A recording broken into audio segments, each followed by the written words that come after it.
What if I told you that Europe's greatest library was burned to ashes, taking with it medical knowledge that wouldn't be rediscovered for 500 years?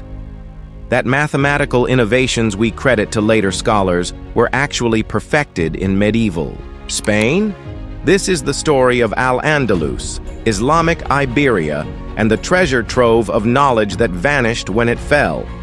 For nearly 800 years, from 711 to 1492, much of the Iberian Peninsula was ruled by Muslim dynasties. This wasn't just political control. It was a golden age of learning that made cities like Córdoba rival Baghdad and Damascus as centers of knowledge. But when the Christian Reconquista completed in 1492, much of this intellectual heritage was systematically destroyed or lost forever. At its peak in the 10th century, Córdoba's library contained over 400,000 books, when most European monasteries owned maybe a dozen. Here, scholars didn't just preserve ancient Greek and Roman knowledge, they expanded on it dramatically. Muslim, Jewish, and Christian scholars worked side by side, translating works from Arabic, Greek, Latin, and Hebrew. They weren't just copying, they were innovating.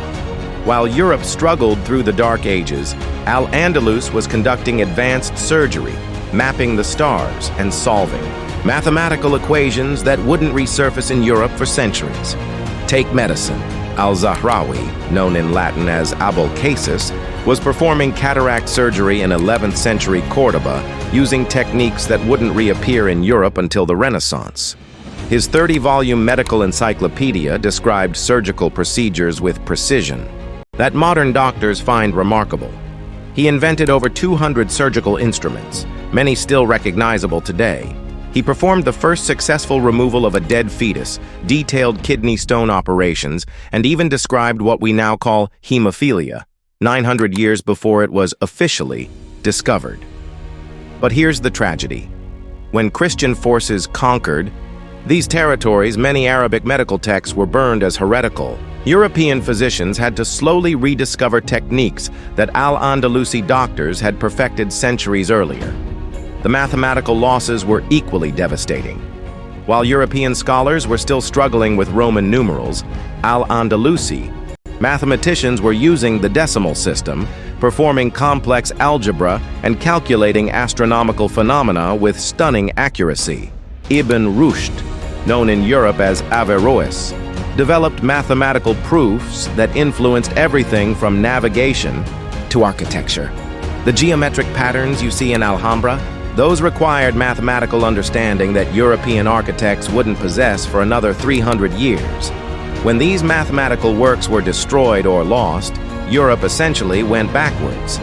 The scientific revolution might have happened centuries earlier if this knowledge had been preserved.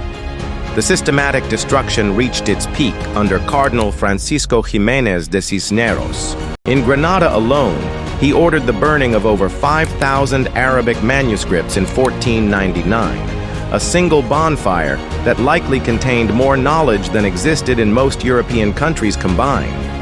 The justification was religious. Arabic texts were seen as Islamic propaganda, regardless of their actual content. Mathematical treatises, medical texts, philosophical works, poetry, histories, all reduced to ash because they were written in Arabic script. Some scholars tried to hide texts, burying them in walls or smuggling them to North Africa. But for every manuscript that survived, dozens were lost forever.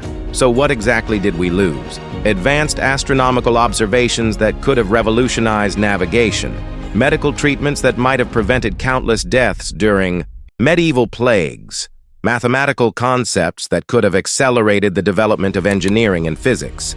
We lost detailed maps of Africa and Asia.